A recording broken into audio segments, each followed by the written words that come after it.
Hi, hello, namaskara, and welcome to EU Media. I am Srivatsa. Today, we are continuing our journey of lectures from Colombo to Almora by Swami Vivekananda.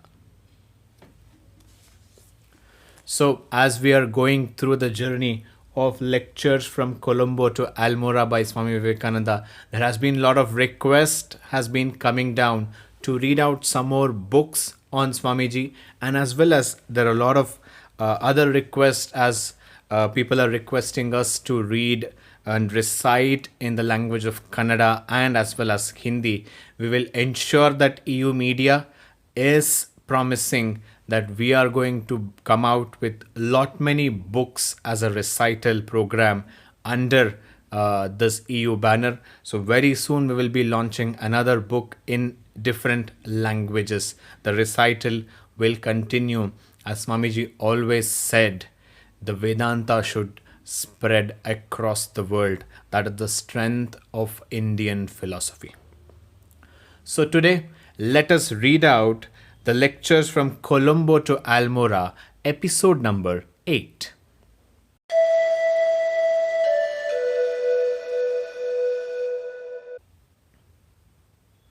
Episode 8 is the reply to the address of welcome at Madura.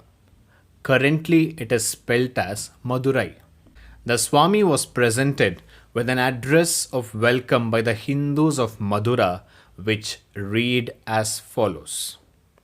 Most revered Swami, we, the public of Madura, beg to offer you our most heartfelt and respectful welcome to our ancient and holy city. We realize in you a living example of Hindu sannyasi who, renouncing all worldly ties and attachments calculated to lead to the gratification of the self, is worthily engaged in noble duty of living for others and endeavoring to raise the spiritual condition of mankind. You have demonstrated in your own person that the true essence of the Hindu religion is not necessarily bound up with the rules and rituals, but that is a sublime philosophy capable of giving peaceful and solace to the distressed and afflicted. You have taught America and England to admire that the philosophy and that religion which seeks to elevate every man in the best manner suited to his capacities and environments. Although your teachings have for the last 3 years have been delivered in the foreign lands, they have not been the less eagerly devoured in this country, and they have not little tended to counteract the growing materialism imported from a foreign soil. India lives to this day, for it has a mission to fulfill in the spiritual ordering of the universe. The appearance of a soul like you at the close of this cycle of the Kali Yuga is to us a sure sign of the greatest incarnation in the near future of the great souls through whom that the mission will be fulfilled. Madura, the seat of ancient learning, Madura, the favored city of the god Sundareshwara, the holy Dwadasa Kshetram of yogis, lags behind no other city in its warm admiration of your exposition of Indian philosophy and in its grateful acknowledgements of your priceless service for humanity. We pray that you may be blessed with long life of vigor and strength and usefulness. The Swami replied in the following terms.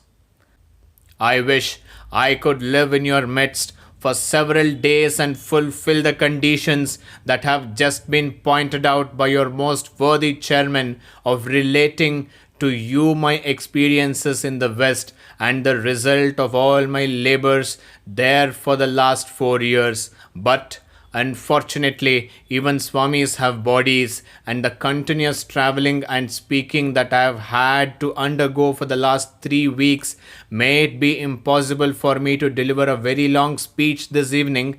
I will therefore satisfy myself with thanking you very cordially for the kindness that you have been shown to me, and reserve other things for some day in the future when under better conditions of health we shall have time to talk over more various subjects than we can do in so short a time this evening. Being in Madura as the guest of one of your well known citizens of nobilism, the Raja of Ramnad, one fact comes prominently to my mind.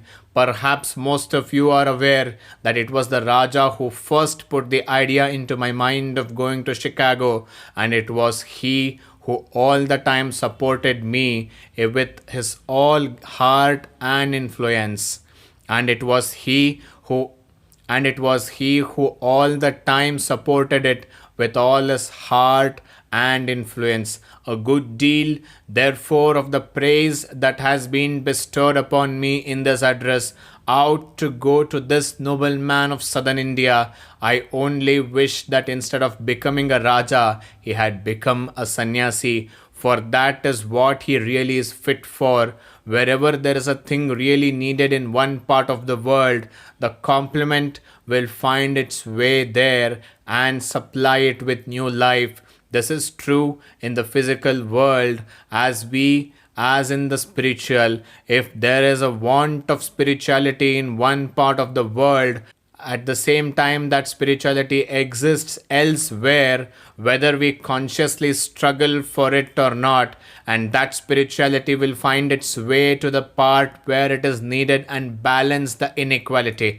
In the history of human race, not once or twice, but again and again, it has been destiny of India in the past to supply spirituality to the world.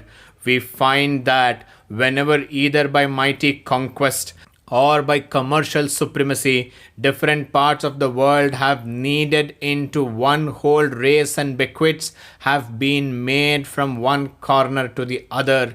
Each nation, as it were, poured forth its own quota, either political or social or spiritual. India's contribution to the sum total of human knowledge has been spirituality and philosophy. These she contributed even long before the rising of the Persian Empire. The second time was during the Persian Empire, for the third time during the ascendancy of the Greeks, and now for the fourth time during the ascendancy of the English. She is going to fulfill the same destiny once more. As Western ideas of organization and external civilization penetrating and pouring into our country, whether we will have them or not, so Indian spirituality and philosophy are deluging the lands of the West. None can resist it, and no more can we resist some sort of material civilization from the West. A little of it, perhaps, is good for us, and a little spiritualization is good for the West. Thus, the balance will be persevered. It is not that we ought to learn everything from the West or that they have to learn everything from us, but each will have to supply and hand down to future generation what it has for the future accomplishment of the dream of the ages, the harmony of nations, an ideal world. Whether that ideal world will ever come, I do not know. Whether that social perfection will ever be reached, I have my own doubts. Whether it comes or not, each one of us will have to work for the idea as if it will come tomorrow, and as if it only depends on his work and his work alone. Each one of us will have to believe that everyone else in the world has done his work, and the only work remaining to be done to make the world perfect has to be done by himself. This is the responsibility we have to take upon ourselves. In the meanwhile, in India, there is a tremendous revival of religion. There is a danger ahead as well as glory, for revival sometimes breeds fanatism, sometimes goes to the extreme, so that often it is not even in the power of those who start the revival to control it when it has gone beyond a certain length. It is better, therefore, to be forewarned. We have to find our own way to be the Scylla of old spirituous orthodoxy and Caribites of materialism, of Europeanism, of soullessness, of so-called reform, which has been penetrated to the foundation of Western progress. These two have to be taken care of in the first place. We cannot become Western, therefore imitating the Western is useless. Suppose you can imitate the Westerns, that moment you will die. You will have no more life in you. In the second place, it is impossible. A stream is taking its rise away beyond where time began, flowing through millions of ages of human history. Do you mean to get hold of that stream and push it back to its source, to a Himalayan glacier? Even if that were practicable, it would not be possible for you to be Europeanized. If you find it is impossible for the European to throw off the few centuries of culture which there is in the West, do you think it is possible for you to throw off the culture of shining scores of centuries? It cannot be. We must also remember that in every little village god and every little superstition customs is that which we are accustomed to call our religious faith. But local customs are infinite and contradictory. Which are we to obey and which we are not to obey? The Brahmin of the southern India, for instance, would shrink in horror at the sight of another Brahmin eating a meat. A Brahmin in north thinks it is most glorious and holy thing to do. He kills goats by the hundred in sacrifice. If you put forward your custom, they are equally ready with theirs. Various are the customs all over India, but they are local. The greatest mistake made is that the ignorant people always think that local custom is the essence of our religion. But beyond this, there is a still greater difficulty. There are two sorts of truth we need to find in our Shastras. One that is based upon the external nature of man, and the one that deals with the external relation of God, soul, and nature. The other with local circumstances, environments of the time, social institutions of the period, and so forth. The first class of the truths is sheffily embodied in our Vedas, our scriptures, the second in the Smritis, the Puranas, etc. We must remember that for all periods of the Vedas are the final goal and authority, and if the Puranas differ in any respect from the Vedas, that part of the Purana is to be rejected without mercy. We find then that in all these Smritis, the teachings are different. One Smriti says this is the custom and this is should be practice of this age. Another one says this is the practice of this age, and so forth.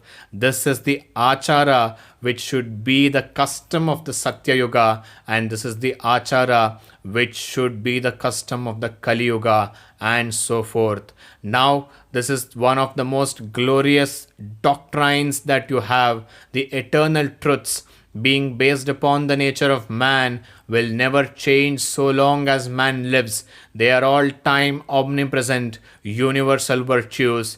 But the Smritis speak generally of local circumstances, of duties arising from different environments, and they change in the course of this time. This you have always to remember, that because a little social custom is going to be changed, you are not going to lose your religion. Not at all.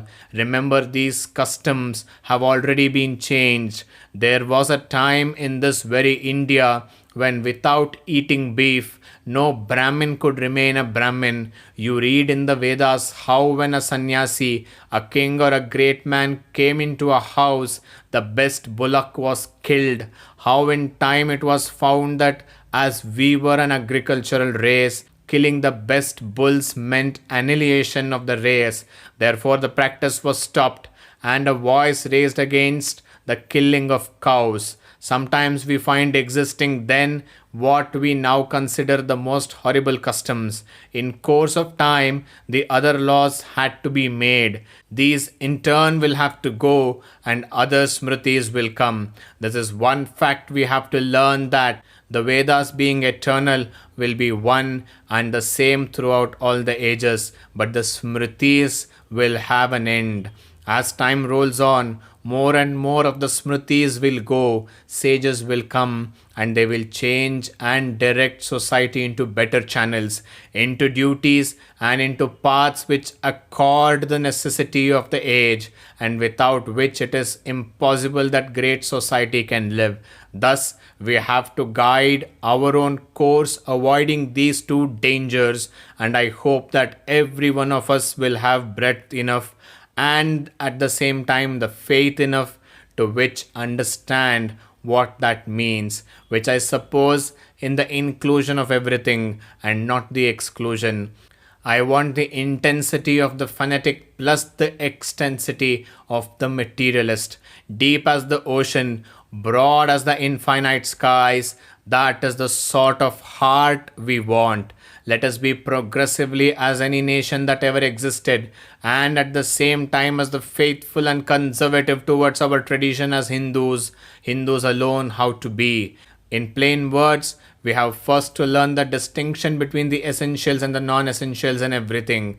The essentials are eternal, and the non essentials have the value of a certain time. And if after a time they are not replaced by something essential, they are positively dangerous. I do not mean that you should stand up and revive all your old customs and institutions. Certainly not. You must not revile even the most evil one of them. Revile none. Even those customs that are now appearing to be positive evils have been positively life giving in times past, and if we have to remove these, we must not to do with curses but with blessings and gratitude for the glorious work these customs have done for the perseveration of our race. And we must also remember that the leaders of our societies have never been either generals or kings but the rishis. And who are the rishis?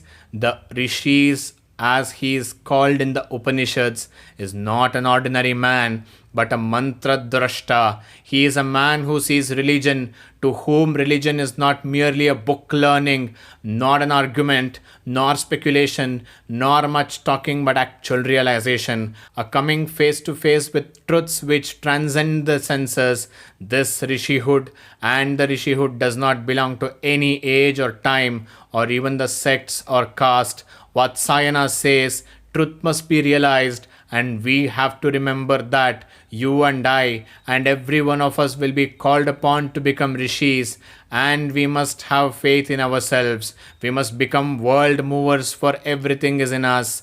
We must see religion face to face, experience it, and thus solve our doubts about it.